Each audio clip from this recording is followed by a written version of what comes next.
Midway USA brand product designers have one straightforward goal: develop high-quality, technically sound products and deliver them to customers at reasonable prices.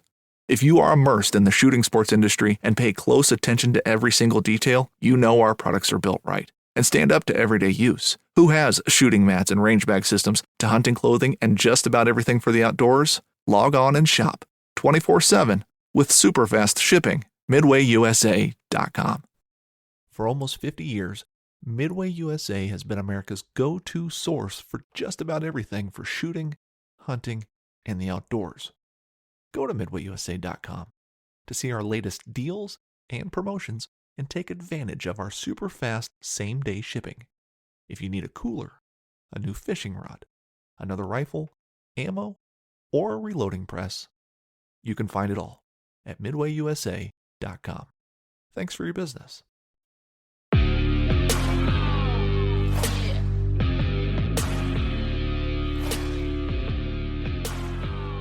All right, everybody, welcome back to another episode of the Bowhunter Chronicles podcast, brought to you by Huntworth.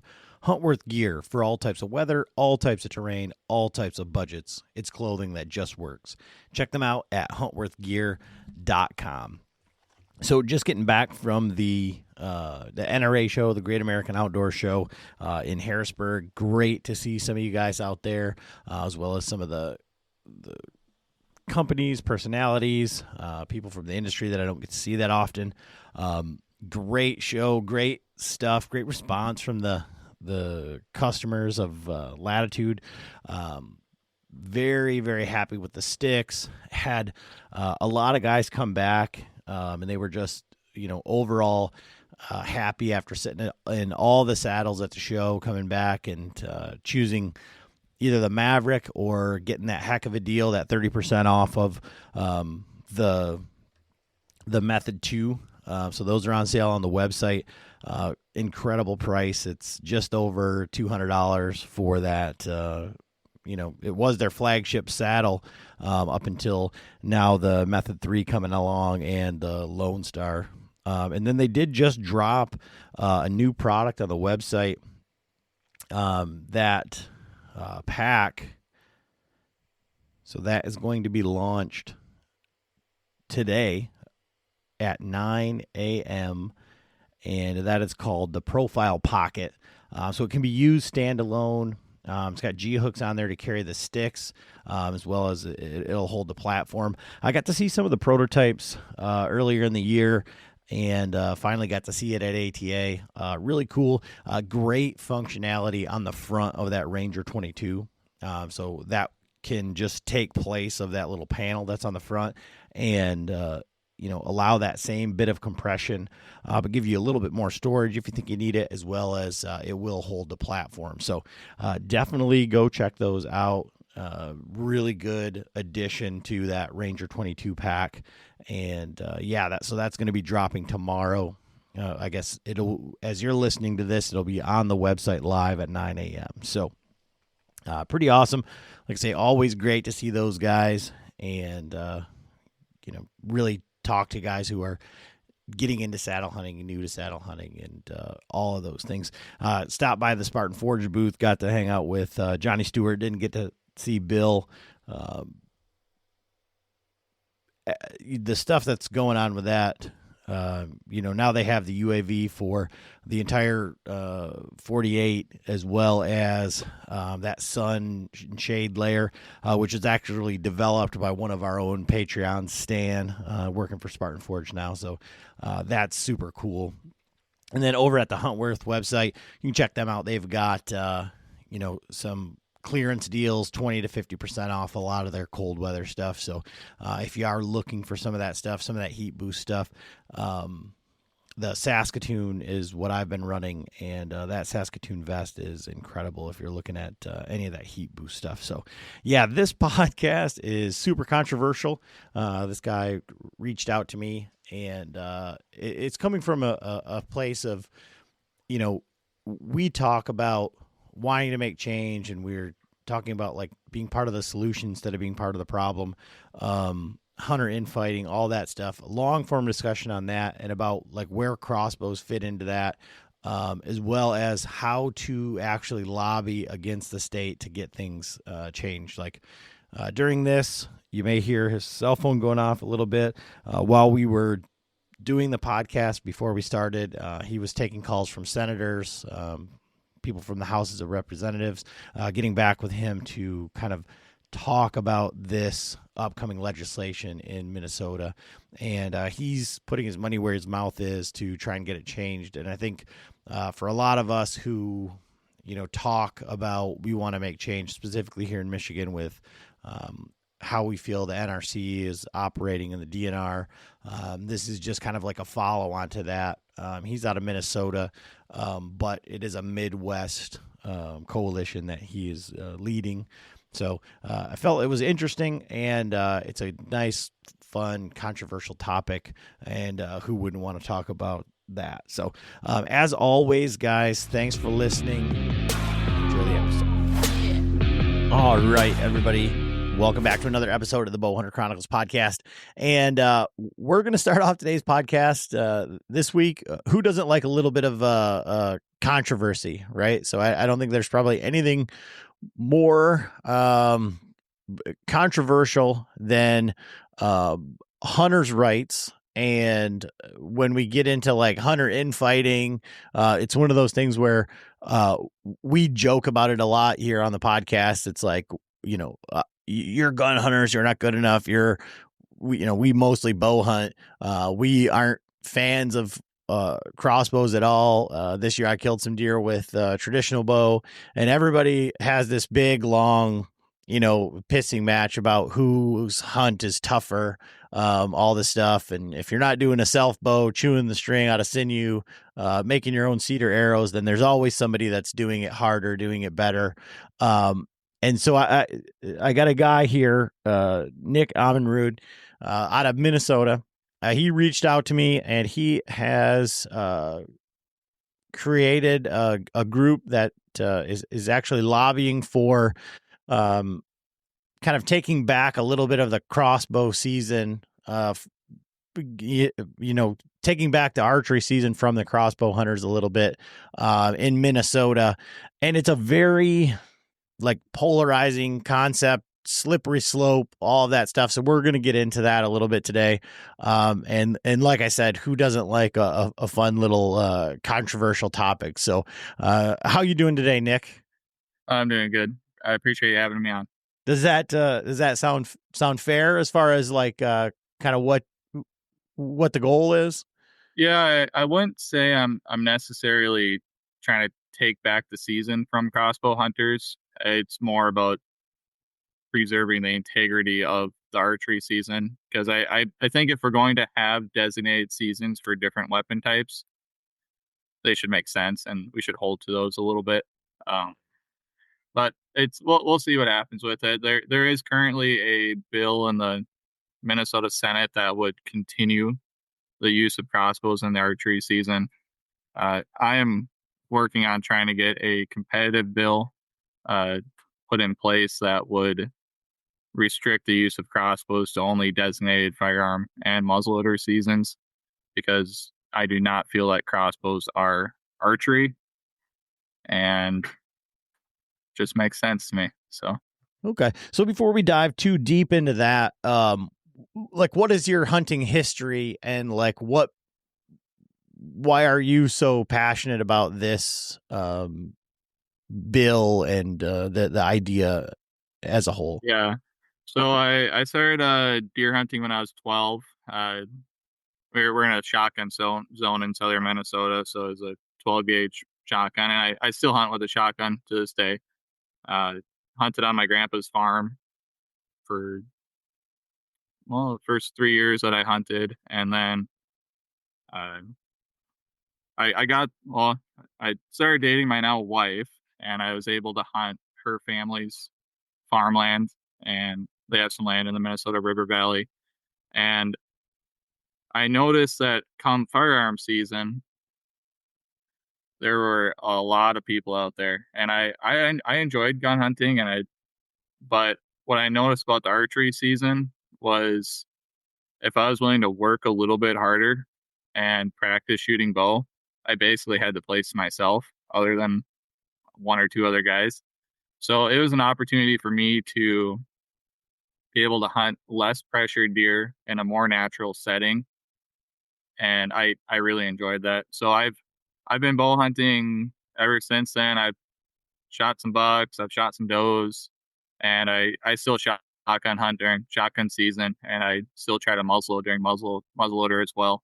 So I enjoy it all, but mainly I appreciate the distinctiveness of the different seasons that we do have in Minnesota, and it's interesting to see kind of how many people actually participate in the archery season versus the muzzleloader season, because the muzzleloader season is during the second rut, which I think is a great time to be out there. But there's really not a lot of people that hunt that season, which is kind of surprising. So I just don't think adding crossbows to the archery season really moves the needle in any reasonable direction as far as creating better hunting opportunities. And I've looked at states that have had crossbows and they're still declining in hunting numbers, and they aren't overall improving because of it. So I just don't see the reason to degrade the archery season, is kind of where I come from. Yeah. And so another reason that I wanted to have you on and kind of talk this out in long form is that one of the things that you keep saying, and I don't mean this like in a bad way, right? But you just keep saying like, I feel. And I think that, you know, we get into like the Facebook, Instagram, all this stuff where, you know, everybody thinks that their opinion is the only opinion and it's so important, right? And there's so many things where guys say that and then they don't go out and do anything. All they're doing is just complaining online, you know, cutting other hunters down for whatever reason. But they're not really doing anything. And so you're actually, you know, I mean, while we were like getting ready to do the podcast, you're taking phone calls from senators, right? And I Like, just missed one too. Yeah. So. Yeah. So that's one of the things where I wanted to talk about it is it's not, you're not just one of the guys that's out there complaining online, you know, saying, you know, complaining to your buddies, all of that stuff. You're actually putting this thing in process. So how did you get to like that point, and what have you done to like try to put this thing in motion?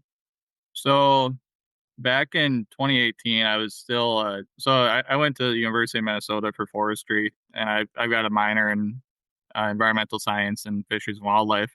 And I heard about Minnesota Bowhunters. So I joined them back in 2018, and then I got on the board for that, and I've been part of it ever since. But what I didn't enjoy about that organization is we couldn't be as political as I wanted to, and I kind of like the political stuff, or the political side of things. So we weren't able to muster enough support the first time that the crossbow thing came around in Minnesota. So what happened was we weren't following any of the legislation. And by the time we heard that it was even a potential, there was already a bill in the Minnesota House and the Senate that were already making their way through the subcommittees. And there wasn't much we could do. We took out some advertising, but there really wasn't much we could do. And, you know, I've talked to a lot of different hunters, and I have found very, very few, and I've talked to a lot of them, that almost no one had problems with the previous regulation that allowed the use of crossbows for 60 plus, or if you had a disability, and not complaining about that. So what ended up happening was I knew it was going to be coming back up because they passed it for the 2023 season and 2024 season, and it's set to expire on June 30th of this year. So at the beginning of the year, my goal was to create a 501c4 that I could use to lobby and advocate. I could use it as a platform for lobbying and advocating for crossbows to start, but I'm also looking at everything else big game hunting related in Minnesota. And eventually I'd like to spread across the Midwest and work with a bunch of different organizations to kind of move the needle on how do we make the quality of hunting better instead of just adding a new weapon that isn't necessarily going to make anything better. There's an argument that could make it worse. So I started this organization, and the first thing I did was I went down the same committee that passed it in 2023, and I called all those House representatives, and I called every single senator that are on those two committees. And I talked to most of them. And I just said, hey, I know this bill is going to be coming up, and I would just like to let you know that there are people that don't support the inclusion of crossbows into the archery season. And I think it was yesterday, a new bill was introduced into the Minnesota Senate. It's SF 1251, and that bill is to remove the expiration on the use of crossbows in the archery season. So I am now working on contacting different House reps and different senators, trying to figure out which ones hunt, which ones don't, so I can see if I have an in with any of them. And I'm trying to get a competing bill that would limit the use of crossbows to only firearm and muzzleloader seasons, because I think that weapon platform fits best within those per the function of how it's used. So, and then I also, I called every single MDHA chapter president. That was almost 60 of them. And I had some good conversations with them. And, I won't say what any particular one said one way or another, but they either didn't care, didn't think it mattered, or there were a couple that were strongly in favor of crossbows, but the general feel was they would have liked to see it done a different way. And I actually found out that when they were talking about whether or not to have crossbows and them lobbying for it back in 2023, they weren't offered essentially it was framed, do you support the use of crossbows or not? It wasn't, do you support the use of crossbows in the archery season? It was, do you support the use of crossbows? So when they voted as all their chapters and started lobbying for crossbows, they didn't realize they were putting it for the archery season. So I just think that's kind of interesting. It's a little tidbit, but I've called them. I've called every single archery shop in the state. I did that last year, and I've talked to a lot of bow hunters. I've talked to a lot of different organizations, and most of the people I talk to agree that they should not be in the archery season, and there should be some other opportunity for people to use them. And there's, I would say, probably half or over half of the people I talk to say we would like to see a youth opportunity continue during the archery season. And some people say it should be a separate season after muzzleloader. I think just put it with firearm and muzzleloader, and you get 2 rut hunts, and you get twice the opportunity to use them as you do with a rifle in the state. And I think that's fair for the people that have already bought them. And I think it's also respecting the distinctiveness of the archery season as an archery season for archery.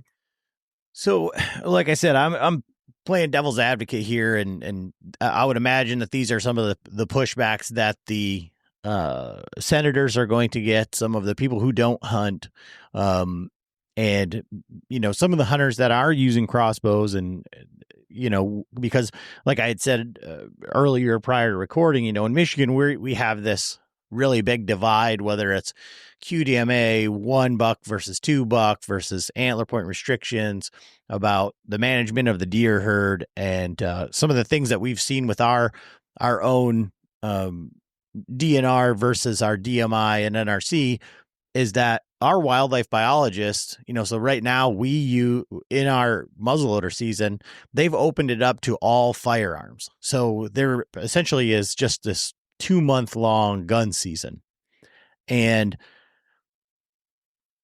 that is more from a deer management, because we need to kill does. In Michigan, we're not killing enough does, so they opened it up to other methods, because essentially the lowest harvest rates were during the muzzleloader season. And so now they're killing a lot more does going out with rifles during the muzzleloader season. So it is somewhat of a herd management type practice, where we don't, as bow hunters, we think, well, hell, they're just out there slaughtering everything, because we already have a 2-week long gun season, and now it's, almost a 2-month long gun season, and they're opening up all of these other seasons, and there is some science behind it in what they're doing. And so the other side of that, from like a crossbow standpoint, is when we do things like when we give back, right? When we let the anti-hunters, or when we have a hunter infighting, we give an opportunity for them to take more. If they take, there's always got to be some sort of give and take. There's not going to be, if they just give back, they just move the, Friends of NRA is your chance to support our Second Amendment rights and preserve America's hunting traditions. Join Friends of NRA at one of our 600 exciting events nationwide. From games to auctions and exclusive firearms, Friends of NRA events are your chance to support a cause you care about while having a great time with patriots in your community. Whether you're a seasoned shooter, an avid hunter or outdoorsman, or passionate about freedom, there's a place for you within Friends of NRA. Visit friendsofnra.org to find an event near you. Stand up for freedom with the Friends of NRA. Want to plan your next fishing trip without the hassle? FishingBooker.com is the best way to find and book a fishing charter anywhere in the world. Whether you're chasing trophy fish or just looking for a family day on the water, Fishing Booker makes it simple, fast, and secure. With thousands of experienced guides, verified reviews, and 24/7 customer support, Fishing Booker takes the guesswork out of planning. Visit FishingBooker.com and book your trip today. Fishing Booker. Fishing trips made easy. The crossbow season to just muzzleloader and rifle season, what is going to be tacked on to that? Because usually you don't, there's usually some sort of quid pro quo, right? It isn't just like, oh, here you go. And especially now that you're diving into the politics side, you're going to see that much more. So like from that standpoint, how are you approaching that? And I want to say that's why, when you say like, I feel like there should be like a majority behind that other than just like what Nick thinks, right? I'll start saying we.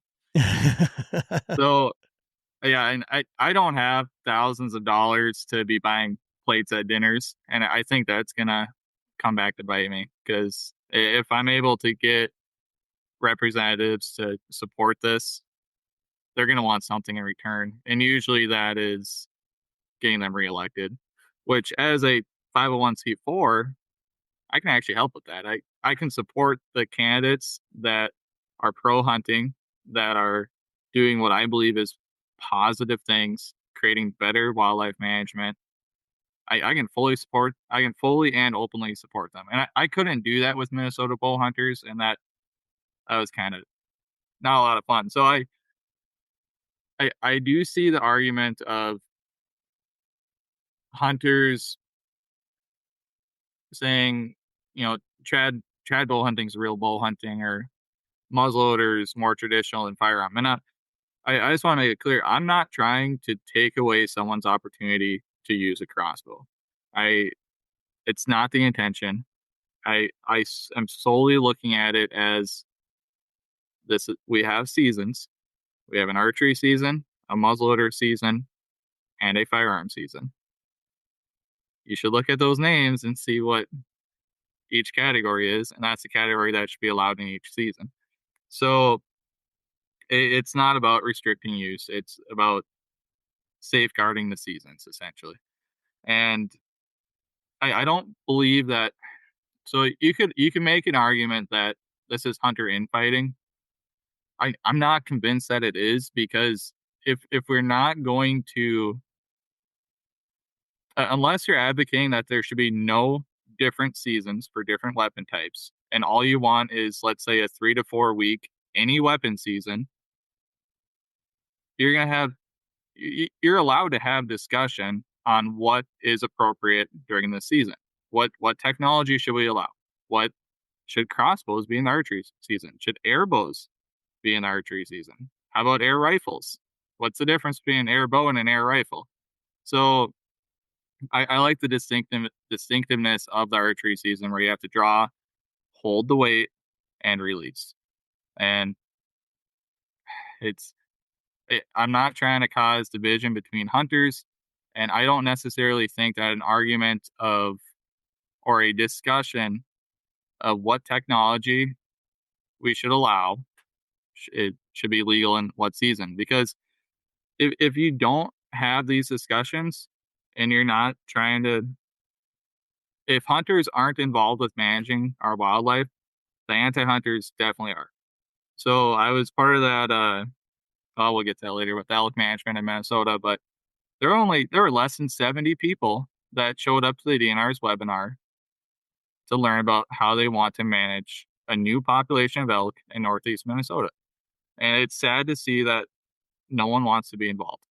So it's not about infighting. It's about what are these seasons meant for, and going from there.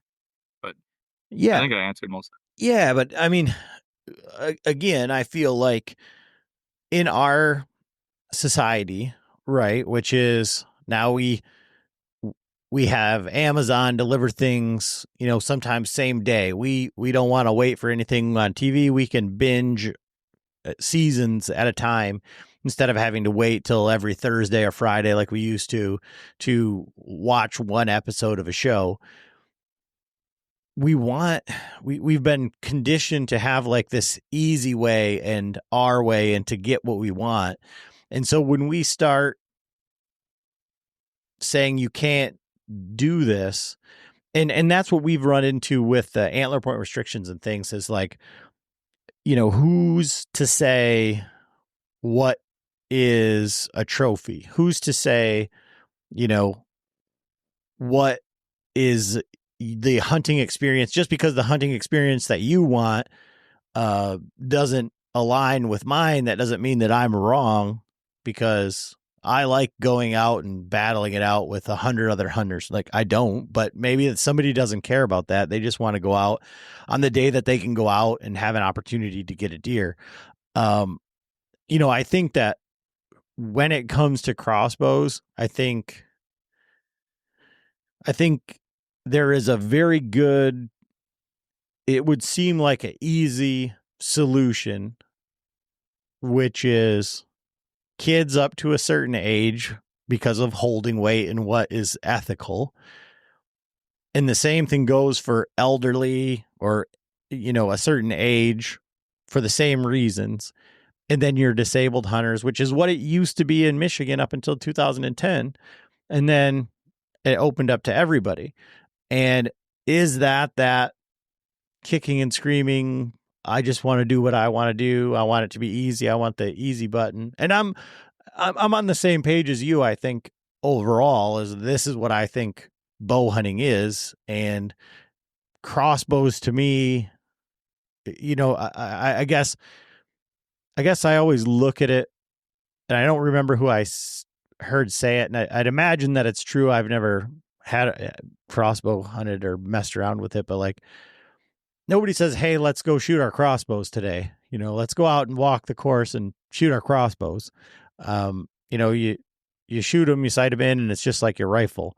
And that's the way that people see them. And then we have the terrible marketing. I guess you could look at it both ways, but ravens popping balloons at 100 yards. And is that what we want to be, advertising, or is that what we want to put in people's heads, that this crossbow is, accurate, you can kill things out to 100 yards. Like, I don't think that that's really, what we should be doing.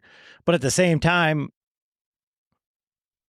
I don't know everybody else's situation.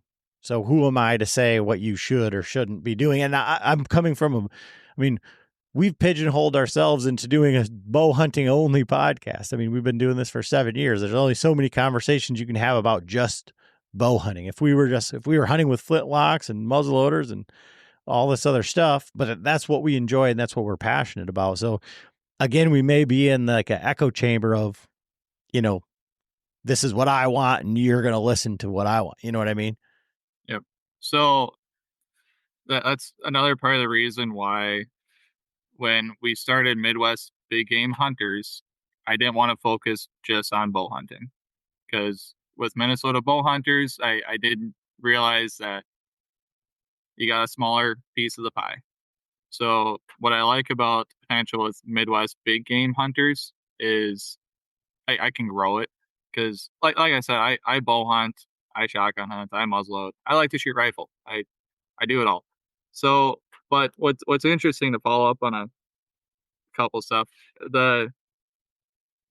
so as far as providing an opportunity to hunt versus quality of hunting, what's really nice about whitetail in general is if you have, I think whitetail should be managed on a sub township level. I really do. I don't think it should be a state thing, because whitetail, if you have a couple thousand acres or 2 or 1,000, depending on where you're at, you can make your own quality hunting. So in Minnesota and in different Midwest states, we can advocate for, yes, we want people to be able to buy a tag and find public land to hunt on. That's great. Let's get more public land. Let's improve the habitat quality on that public land for deer, because I think a lot of our habitat projects are focused. So we get all this money from hunters, but then we don't put the habitat projects for what we hunt. So like right now, the wildlife management areas by me, they're actually taking out trees and creating worse deer habitat to make more of a prairie aesthetic. And it does support some prairie species, but it's not, it's paid for by hunters for the most part. It should be creating quality hunting habitat for quality hunting experiences, which will increase the amount of people that want to take part. So I think on one hand, we can make quality hunting opportunities. Then on the other hand, we can also provide opportunity to hunt. And opportunity to hunt is kind of like some parts of Minnesota right now, where you can buy a tag, you can go sit on public land, and I've done it, and you might see a deer, or you might not see a deer.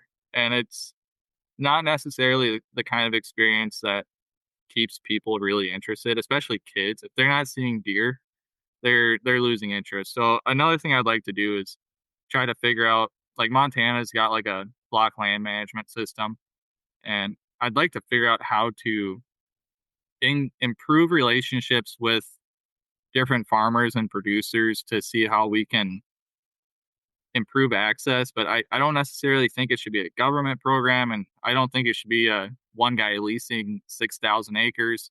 There are apps where you can lease like for a weekend.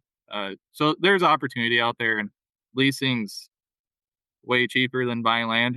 Buying land right now is stupid expensive. It's over $12,500 an acre where I'm at for farmland. So it's, you have to respect the private property, but how can we make that private property?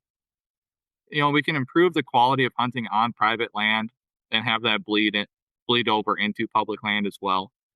But yeah, so that's one thing. It's not just, we need big trophy bucks. I've never shot I've shot a decent buck, but I've never shot like a 200-inch whitetail.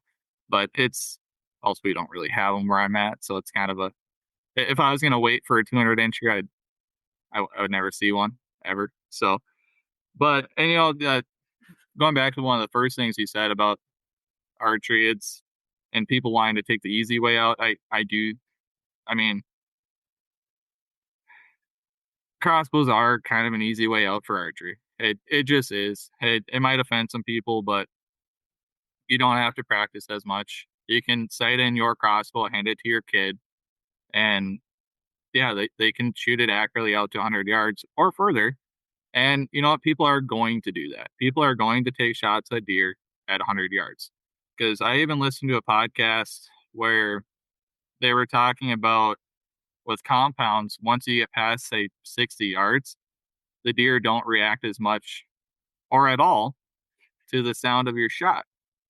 Given arrows still make noise in flight, But I'm sure there's going to be some people that are like, that deer is at 80 yards.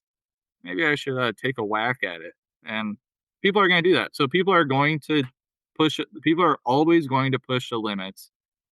But your average person with a compound is not going to be able to shoot as far or as accurately at distance, which you could say wounds more deer, than your average person if you hand them a crossbow with probably no training at all. So that's one thing to think about. Well, that kind of sounds like an advertisement for crossbows. I mean, right? I have no problem with crossbow. That's why I want them in the muzzleloader season. And I definitely don't get paid by crossbow companies to advocate for their sales. So I just think it's at the end of the day, is it functionally archery or is it not? If it's archery, it should be an archery season. If it's not archery, regardless of if it has a string or it shoots a bolt, it shouldn't be an archery season. And I haven't seen anything, and I've got some graphs just from looking at Minnesota, Iowa, South Dakota, Wisconsin, and Michigan that doesn't show that crossbows increase hunter numbers. And all you get is you get more people coming from rifles and compounds using crossbows, and you get a greater percentage of your archery harvest being crossbows, but you're not getting more people out there. And yeah, I just don't think it's I really don't think it's one of those topics that hunters should be even fighting over, because it's not archery. I actually think what probably happened was a company came out with a crossbow and they're like, how do we increase our sales? I know, let's put them in the archery season. So if you want to blame anyone for the conflict between hunters on whether or not crossbows should be in the archery season or not, and I know crossbows have been around since Roman times, but the modern crossbow, you got to blame those crossbow companies, because they're the ones that have been pushing for crossbows in the archery season. And once you have a user base, you have people that enjoy using their crossbow in an extended season and they don't want to let it go. And that's going to be the really, really hard part with reversing course in Minnesota, because I've talked to a senator and a House representative on the two committees that matter where their family now uses a crossbow. So they are less interested in advocating against it, where if I had this organization started 2 years ago, I likely could have swayed their opinion on it, but I think it's probably too late. So I'm still going to push hard for it. But a lot of what I'm hoping to accomplish is if we can set a precedent in Minnesota on reversal, that would be fantastic. And then also try to help keep crossbows out of Iowa, South Dakota, and North Dakota, because they don't want them, and we don't want them here either. I don't even think the states that have them actually want them, because it hasn't, statistically, it has not improved the quality of hunting in those states. Yeah, I mean, that's hard to say, because ultimately I don't think the state as a whole cares. At least that would be my opinion of Michigan. They care about dollars. And so, and I think, something that we've amongst ourselves, around the water cooler, around having a beer, when everybody's having their bitching sessions about what we feel as hunters, which I really commend you. And that's one of the reasons I wanted to have you on here, is to kind of give other people who are as passionate about it, like kind of like an example, or someone to reach out to say, hey, what do I do if I want to start a lobbying organization or something like that? But I think ultimately, like, the state as a whole doesn't care. I think maybe you could say, like, if you polled all the hunters, you might have that. But if you implement it in that give and take if you said, okay, well, we're going to leave, they're going to say, we're not going to do that. Instead of just being like relegated to being shot down and saying, okay, well, I'm going to take the L, we're going to have to figure out another route. If you had some way for revenue, so if you want to use a crossbow during archery season, well, now it's a $50 permit or something like that, where the state gets money that you're going to kind of drive people back to the compound if you were to be, unsuccessful or to get a whole bunch of pushback. Because, like I say, in what we've seen from Michigan NRC, from, even not taking recommendations from our biologists here that are on the DNR, that are charged with herd management, and not taking their recommendations. I think ultimately, if you were going to say the state, like the state as an entity. Friends of NRA is your chance to support our Second Amendment rights and preserve America's hunting traditions. Join Friends of NRA at one of our 600 exciting events nationwide. From games to auctions and exclusive firearms, Friends of NRA events are your chance to support a cause you care about while having a great time with patriots in your community. Whether you're a seasoned shooter, an avid hunter or outdoorsman, or passionate about freedom, there's a place for you within Friends of NRA. Visit friendsofnra.org to find an event near you. Stand up for freedom with the Friends of NRA. Shopping is hard, right? But there's a better way. Stitch Fix online personal styling makes it easy. I just give my stylist my size, style, and budget preferences. I order boxes when I want and how I want. No subscription required. And she sends just for me pieces, plus outfit recommendations and styling tips. I keep what I love and send back the rest. It's so easy. Personal styling for everyone. Get started today at stitchfix.com/Spotify. That's stitchfix.com/Spotify. They care about revenue more than resource. Yeah. So what's actually kind of, I hate to say it's funny, and I am looking for someone to be a registered agent / board member for Wisconsin, Michigan, all the Dakota, like all the rest of the Midwest states. That's part of my goal, is to find those people. But, and I hate to say it's funny because it's kind of sad. I saw a report that Wisconsin's actually looking at like a $16 million shortfall because of their decrease in hunter license sales. And they're concerned about how they're going to manage their fish populations and different non-deer habitat without those license sales. I'm like, well, shouldn't the priority be to improve your quality of deer hunting so you get more hunters and, create something that people actually want to be part of? And I don't necessarily think that. So deer season is short. Like rifle is 2 weeks, at least in Minnesota. I'm not honestly sure what deer season structure is like. I've only hunted in Minnesota and Montana, so I haven't got around a whole lot. But in Minnesota, rifle season's 2 weeks, muzzleloader's 2 weeks. So I think we need to do a better job at finding ways for people to be involved in the off season, not just focus on hunting opportunities, but how do we get people involved in the off season so that their kids are thinking about hunting year round, really building up to that 2 weeks, because it's short. And that's part of the reason that people want crossbows too. It's like, I got to work at this and this and this, allowing crossbows. I have more opportunity to get out more. And that's a valid argument. Not going to say anything wrong about it. But if I think there's a lot of ways to get people more involved, because right now they're not. And, it's either habitat work, you can scout, you can actually go to some of the best elk units without a hunting license and watch elk. People don't do it though.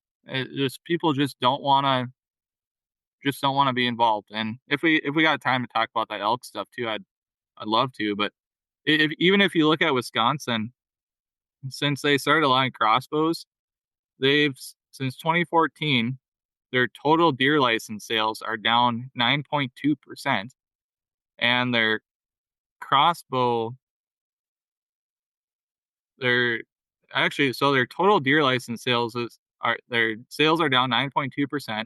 their archery harvest, like regular bow compound trad, is down 43%, but their crossbow harvest is up 19%. So overall, 19 sounds like a bigger number than losing 9.2, but that 9.2 is a lot more hunters than the addition that they got from crossbows. And we can have the discussion on how big of an impact the crossbows really have, but I think it's more meaningful to look at ways to get people involved and get youth involved. I think youth have to be involved in the off season in order to develop a passion for when hunting does come around, because people just lose interest too quick nowadays. They just don't care. It's one of the two. But yeah, and so it's somewhat hard to process that information in that context, because we're saying we're losing hunters. We are, you're talking about ways to get kids involved, and crossbows are a great way to get kids involved, right? But I think that distinction needs to be made, that we're not trying to get rid of crossbows for kids or for for old people or disabled people, that sort of thing. Because I believe that's kind of like what your thought process is, right? What's really, really interesting is I started looking at the Minnesota youth firearm, and I guess so Minnesota doesn't track what, or at least they don't report what a youth harvest method is. So they combine everything into one. So if you use a muzzleloader, bow, rifle, it's just youth harvest. So I went back to 2019, and from 2015 to 2018, youth. Okay, so I guess from 2009 to 2023, youth firearm licenses held steady. They've been around 55 to, I mean, they peaked at like 60, but 2023 was like 53,000, and 2009 was 56,000. So we're not necessarily, I mean, it's decreased a little bit, but we're not necessarily losing a ton of youth firearm hunters. But the biggest improvement I've seen for youth hunting has been that 4-day MEA break youth firearm season.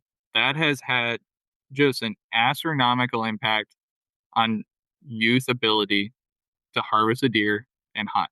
So we used to have, from 2015 to 2018, the all weapon youth harvest was around 1,200 to 1,300 deer. Once that youth rifle season started, and it's a shotgun season in southern Minnesota, but it jumped to almost 6,000, and it's held from 2020, 2021. It peaked at over 8,000 deer harvested by youth. But we saw in 2023, when they started allowing the use of crossbows, it actually dipped. It went down 12%. So why is that? And then, I'm not saying it's because of crossbows. I just think it's interesting and it supports my argument. Causation, correlation. But so it's decreasing. So once we allowed crossbows during the entire archery season for everyone, youth still went down, even though they could now use a crossbow all season. And what we saw was, not only did youth harvest go down, but the youth firearm licenses also went down 5%. So harvest went down 12%, and total firearm licenses went down 5%. So it's kind of what had a bigger impact on youth hunting opportunities? Youth firearm season. What did crossbows do? Well, it decreased license sales for youth, and it decreased harvest. And those are the numbers. You can take what you want to get from them.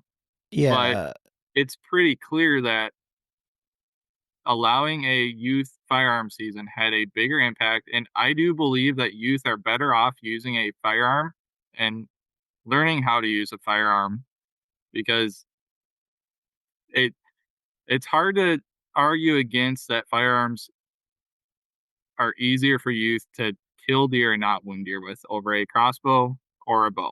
So they're going to have cleaner kills with less experience using a firearm, and I think that's overall a positive.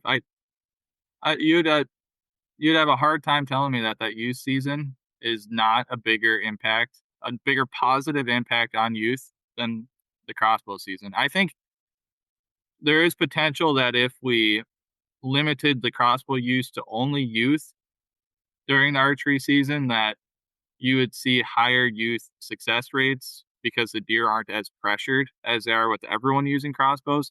But that's just speculation. I don't know if you could actually draw that line or not. But Yeah, I think that's hard to. I mean, I don't disagree with like the effectiveness of firearms for deer hunting, nor the ease of use and success rate. The only thing that I would be curious to see, and one of the negative impacts of that would be if you're not allowing youth to use crossbows during the regular season, you're taking away opportunity because of draw weight and opportunity. So if we want to get more kids in the woods longer and get them, I think for you and I know for like a lot of my listeners, this is not like hunting is not it's not a hobby. It is not it's not something that we do. It's more of like who we are and like part of our lives. Like this is the way that we live our lives one season to the next. And if that's one of the things where here in Michigan with the youth hunt, there's again, another very polarizing thing back and forth about, are the dads going out there and pulling the triggers for their 9-month-old on a buck that they've been patterning, that sort of a thing. But to give that opportunity from those earlier ages. So Michigan, it was always, when I was growing up, you had to be 12 years old to hunt with a bow. And now we've got kids with the mentored youth. I mean, my daughter's killed 2 deer with a rifle and she's 9 now. So she's killed one the last 2 years and she's done it with a rifle. We're not out there with a crossbow, but as she gets into the next few years where, she's shooting a bow right now, but she's not shooting a poundage or anything where it would be lethal, to say, well, you can't hunt until rifle season now, is kind of disingenuous to like our lifestyle and getting those kids out into the woods. So that would be my only like devil's advocate, pushback on that. So with that, and not to piss people off, but there didn't used to be a youth season. It used to just be a firearm opportunity, and we had more kids than ever doing it. So I don't think it's a lack of opportunity to hunt. I think it's parents, grandparents not instilling and getting their kids involved with hunting related activities in the off season. And when it does come to that firearm season, you should make it a priority for your kids to have a good experience. Like I don't have a lot of experience with that because I have a 3-year-old and a 1-year-old. But I do know, even if crossbows are repassed in Minnesota, I would rather my kids learn to shoot with a rifle, become proficient with a rifle, or a shotgun. I mean, there's also a bill in the Senate and the House that would get rid of the shotgun zone in Minnesota. There's actually 3 bills for that right now. But I would rather my kids, and I'm sure other hunters feel the same way, so I'll use we, but learn woodsman skills, learn to hunt deer with a rifle or a shotgun, have them practicing with their bow over the summer, really build up that excitement of one day I'm going to be able to go hunt with my bow with my daddy. And I think if you get them excited over years, when they are able to draw at a higher poundage and when their skill level is adequate that you're comfortable with them launching an arrow at a deer, then's the time to get them involved with archery. I don't think crossbows add to that. I honestly, I don't. I would rather see kids, and I'm not an archery organization. I like archery. I support archery. I bow hunt. I'm in all hunting. So I like the idea of getting kids involved. It's just, I don't think crossbows, and crossbows are a good opportunity. Don't get me wrong. You can have your kid out there in September. It's warmer out. They're not cold. There are some benefits there, but at least looking at the data from Minnesota from 2009 to 2023, I don't have the 2024 license data or the harvest data. So maybe we'll see, maybe it dipped in 2023 when crossbows were added. Maybe we lost overall hunters because we did, but maybe in 24, maybe I'm thinking about it wrong. Maybe in 2024, we saw a 200% increase in youth license sales and harvests because they were able to use a crossbow. I highly doubt it, but you could. I don't think so, because I think the youth that we're going to hunt a different season anyway. So I would just focus on what can we do to increase the quality of experience that they have. So that's, the build up in the off season, have them practicing bow from when they can practice. I mean, I didn't start bow hunting till I think I was 16, but I started practicing when I was 15 because I wanted to bow hunt. So I'm not does every 12-year-old have to bow hunt for deer? That's up to the parent to see if their kid has been practicing enough and taking it seriously enough, I think, because that's going to be different for every kid. But I just don't think crossbows add to that. If you want to have your kid crossbow hunt during the firearm season or muzzleloader season because you have issues with firearms, I don't see a problem with that. But I like guns. I'm a gun guy, so. Yeah, I got nothing against guns. I have plenty, but it's just, I guess the pushback on that I think is that, from those earlier ages where it's allowed, like here in Michigan, as long as you're hunting with somebody else, you can do the mentored youth, you can use apprentice hunting, all of these things, and to have that kid have those opportunities. And I would be curious to see, and as far as like those numbers, like kids with crossbows. And this is one thing that I had a conversation with another guy about the youth hunt, and having coming at it from a perspective that I've never considered, which is restraint, right? So Michigan is changing their youth hunt from bucks to doe only, and that's one of those tough things to say. Just the same as antler point restrictions, all of that. What is, quote unquote, are you taking these opportunities away from people? First hunt, last hunt, all of those things that would get kids involved in hunting. However, the thing is that restraint, right? So maybe your numbers went down because there were more kids out there with crossbows that saw a deer, but they didn't have an opportunity to shoot them at 200 yards or 150 yards.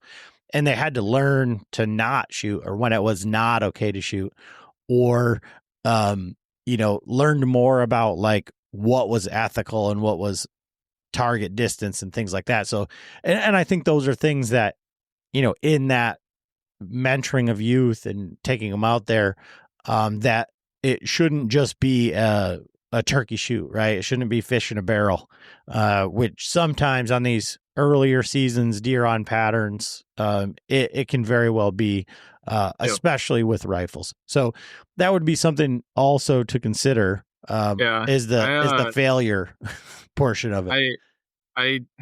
You hear it every now and then, but I don't typically hear, at least in the groups that I hunt with, that kid's got to shoot a 150. It's let that kid shoot whatever he wants to shoot, or she, or him, or her. It don't matter. But like, I don't hear a lot of people trying to put restrictions on youth hunters, because having that, like, I hate to say like your first kill, but having that good experience of, and even, having the harvest, but even just having a buck come in and like they don't get a shot opportunity, that's exciting to them. And I think that helps instill the passion of, I want to do that again. Where, I don't know, but that's a different topic. I think if we really wanted to get youth more involved, I like the idea of the youth rifle season, but we're also seeing a decline year over year on youth rifle season participants. So that's not the root. The root cause isn't lack of hunting opportunity for most people. It's either video games, sports, like middle school and high school sports are just busier than ever nowadays. And I think there's just a lot of other things that are pulling parents out of the woods. That's also pulling kids out of the woods. I don't think people take the woodsmanship part as seriously as they used to. Because like you'll like I'm sure we all remember, like when we were kids, you'd be walking around. Well, I'd walk around the farm with my grandpa, and he'd say you'd hear a bird start chirping, and he'd tell you what it was. I don't know how much that happens. I don't know what birds sound like, but I'm also not a bird hunter for the most part. But Yeah. I think that's just it's a lost skill, and I think over time people are just not as.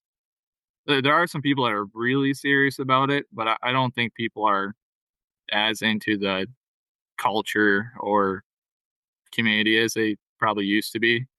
Because I think a lot of the northern deer camps have like closed down. People are up north are selling their land because they got wolves, and they don't have the deer populations that they used to, or they got too many black bears, and all the fawns are getting eaten.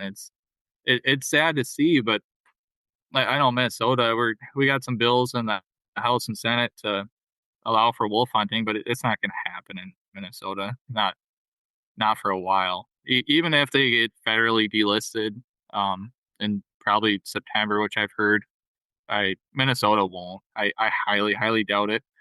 So, we're losing opportunity, and you could also take these same numbers I'm talking about, and I'm sure you could graph a pretty good causation from increase in wolf population for these same numbers. So yes, I can use them for crossbows, but it's wolves. You got CWD in all these states too, and so there's just concerns, and people aren't as serious as they used to be, I think, about it.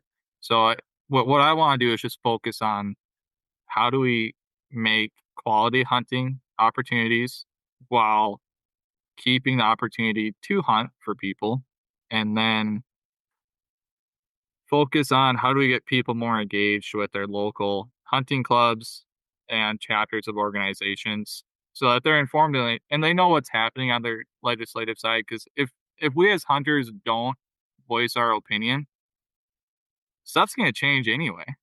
Like, and it's not going to be us directing what that change is. It's going to be a bunch of people that don't hunt.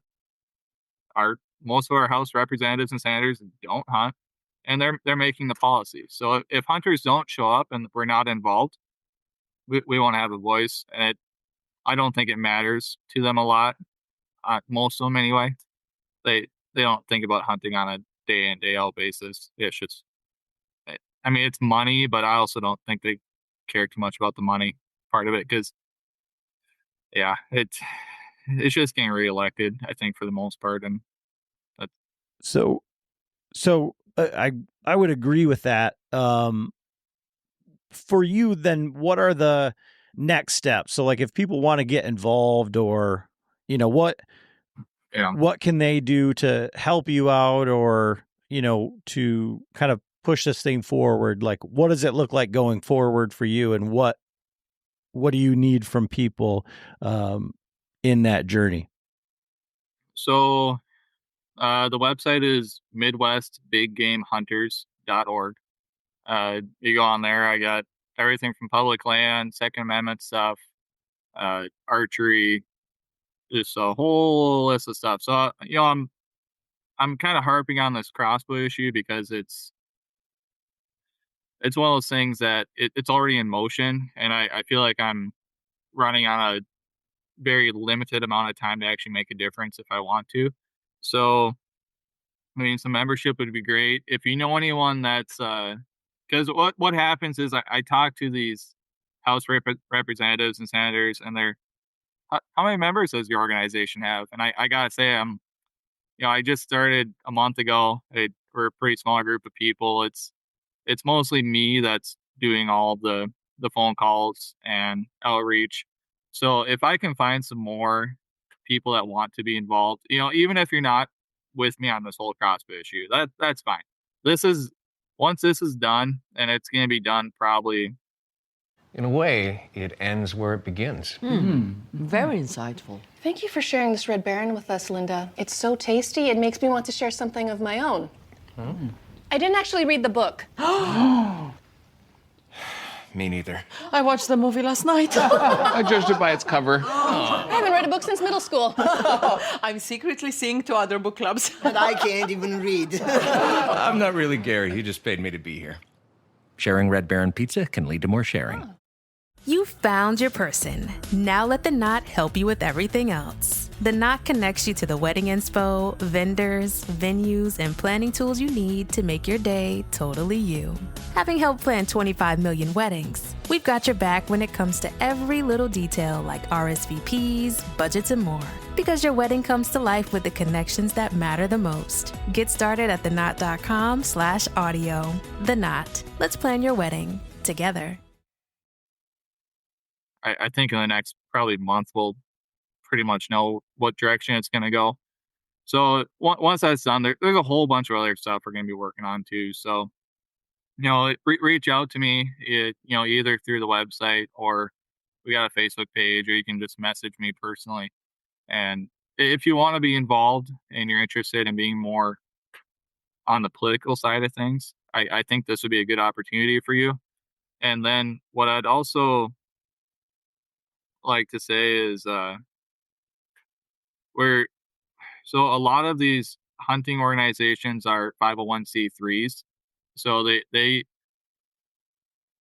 not tax advice, like you're typically for a C3, if you donate to them, it's tax deductible. But my understanding is that's only tax deductible if you claim if you break apart your taxes. I'm blanking on the word, but if you take the standard deduction, it doesn't matter what you donate to or anything. So when I wanted to start this, I did it as a 501c4. So donations are generally not tax deductible, but I don't need money as much as I just need people to help. Because what the hardest part is just finding people that are willing to be engaged. So yes, you might really get turned off on this crossbow thing, and that's fine. I think there's a lot of other things that we can work on, and I would like to find some people that are also interested in doing more outreach with like the existing 501c3s in other states, and we can kind of try to build more of a coalition. So work with all of the existing nonprofits and different hunting clubs, archery clubs, sporting goods stores, establish those relationships, and then work with them to accomplish their goals. Maybe they need some support somewhere. We can help them out, help with events, do all that stuff, kind of build the community of hunters in the Midwest. And then we can talk to all of them and be more of the advocacy / policy arm. Like, I'd love to have a couple full-time lobbyists. I think that's how we get stuff done, but it's going to take some time to get there. So just need people, really.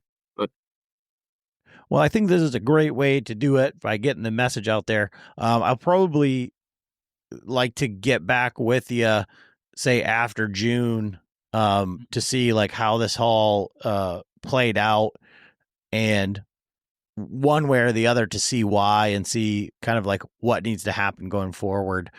Because like I said, I think it's a pretty good example of, you're a good example by doing this of like what it takes to actually put yourself out there to get things done instead of just complaining about why you don't think it's going right or whatever. So I really do commend you in that, and thank you for, doing what you do and come on here, albeit controversially as it may be. So do we have time to talk about elk? But yeah, let's talk a little bit about the elk. So, okay. So the Minnesota DNR is working with the Fond du Lac tribe up by Cloquet to bring, or to kind of reintroduce, but introduce elk to the Fond du Lac Reservation. There's a couple of state forests up in that area too. So I was in the public webinar last night, and there were only like 70 people that showed up to actually, and it was online webinar. So they are having another public meeting. This one's in person. It's at the Fond du Lac Community Center this Thursday. So if you care at all about elk hunting opportunities in Minnesota and you want to help guide this process, you should show up. It's a long drive for me. I'm down in southwest Minnesota. My intention is to drive up to Cloquet and be there to represent hunters for this issue. Because what people maybe don't know is we are spending millions and millions of dollars of our money to put these out there. And I really want to emphasize the importance of having a public hunting season as a main priority, because we're just the amount of money we're allocating for this. If we're not involved, don't expect the best results. I mean, you do have the Rocky Mountain Elk Foundation. They're helping with this process too, but we're gonna spend like $50,000 per elk that they plan on having in the future, because their management plan is to have between 100 and 150 elk, and it's gonna take years to get there. They're not gonna take them from other states. They're not going to try to get any potentially disease-resistant elk from captive facilities. They want to take them all from northwest Minnesota, which is already a struggling herd. And I don't think they have a great population to even be moving some to northeast Minnesota. So, I asked a lot of questions in that webinar, and they did answer most of them. So it's good that we do have a voice, but yeah, people have to be involved, or if you're not involved, don't expect management to get better. So if you have problems with the DNR doesn't know how to manage deer, well, that's because no one shows up to the public meetings. They're not going to care if you're not there. And even if you do show up, they probably won't care anyway, but they're going to do what they're going to do. But at least we get our voice heard and we represent ourselves, because if we don't, no one will. So, I don't know. But yeah, it's incredibly expensive. I support it, I think, but it's going to be really, really expensive, and not a lot of elk and not a lot of hunting opportunity. So, something to think about. But yeah, and that's something that we're dealing with here in Michigan too, and that's the message from everybody that's involved, is that you have to get out there, you have to get to these meetings, and you have to, at very least, become members of these organizations, the Michigan Bowhunters. I'm sure, like what you were talking about, the Minnesota Deer Hunting Association, those sorts of things, for exactly what you had outlined there, saying, well, the first question is how many members are in your organization, because the bigger the membership of the group, the bigger the voice, the bigger the tug on the ear of the senator or the member of the House or whatever. Yep. So, yeah, 100%. And that's what we're seeing. And like I said, that's why I wanted to get you on here, for those guys who are, maybe just as passionate, but don't know where to start, or they haven't really found anybody that they believe in or want to follow in this. And like I said, I think that you're a pretty good example for putting your money where your mouth is and your time and resources in doing this. So like I said, I've got some concepts of plans, and I think I have a good framework I'm working off of, because 2 years ago I didn't know how to search a House or Senate bill. I had no idea. I was trying to search stuff. I'm like, I can't find it. That's 3 years old. That's 2 years old. This doesn't make sense. And I've got shortcuts to all that now. Every day I check. I can add to my list of bills that, as an organization that we care about, I'm just updating it. What bills we support, what bills we oppose, what kind of modifications we'd like to see.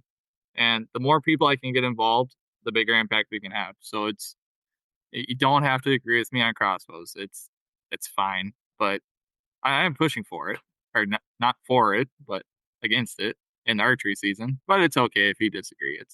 It's just part of life.